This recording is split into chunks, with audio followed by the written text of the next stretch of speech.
আইন শৃঙ্খলা বাহিনীর রুদ্রমূর্তি।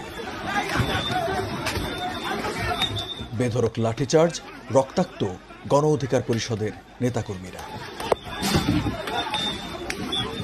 দলের সভাপতি নুরুল হক নূর সহ আহত অর্ধ শতাধিক।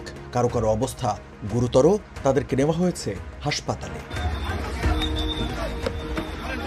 29 আগস্ট শুক্রবার রাত 9টার দিকে রাজধানীর বিজয়নগরে এ ঘটনা প্রত্যক্ষ করেন নগরবাসী। তারা বলছেন, 5 আগস্ট শেখ হাসিনার পতনের পর রাজনৈতিক নেতাকর্মীদের ওপর এমন লাঠিচার্জ আগে দেখা যায়নি। গণ অধিকার পরিষদের গণমাধ্যম সমন্বয়ক আবু হানিফ জানিয়েছেন, জাতীয় পার্টির কেন্দ্রীয় কার্যালয়ের সামনে সংঘর্ষের ঘটনা নিয়ে বিজয়নগরে তাদের পার্টি অফিসের সামনে সংবাদ সম্মেলন ডাকা হয়। ওই সংবাদ সম্মেলনে পুলিশ অতর্কিত হামলা চালায়।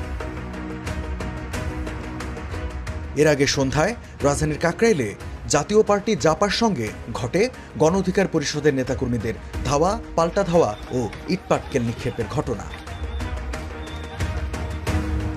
গণ অধিকার পরিষদের নেতাকর্মীদের অভিযোগ, তারা মিছিল নিয়ে যাওয়ার সময় জাপার লোকজনই ইটপাটকেল নিক্ষেপ করে উস্কানি দিয়েছেন। তবে জাপার নেতাকর্মীদের অভিযোগ, মিছিল নিয়ে এসে তাদের উপর হামলা করেছেন গণ অধিকার পরিষদের নেতাকর্মীরা। এ ঘটনায় বেশ কয়েকজন আহত হয়েছেন। সঙ্গে সঙ্গে ঘটনাস্থলে ছুটে যায় সেনাবাহিনী, পুলিশ সহ আইন শৃঙ্খলা বাহিনীর বিপুল সংখ্যক সদস্য।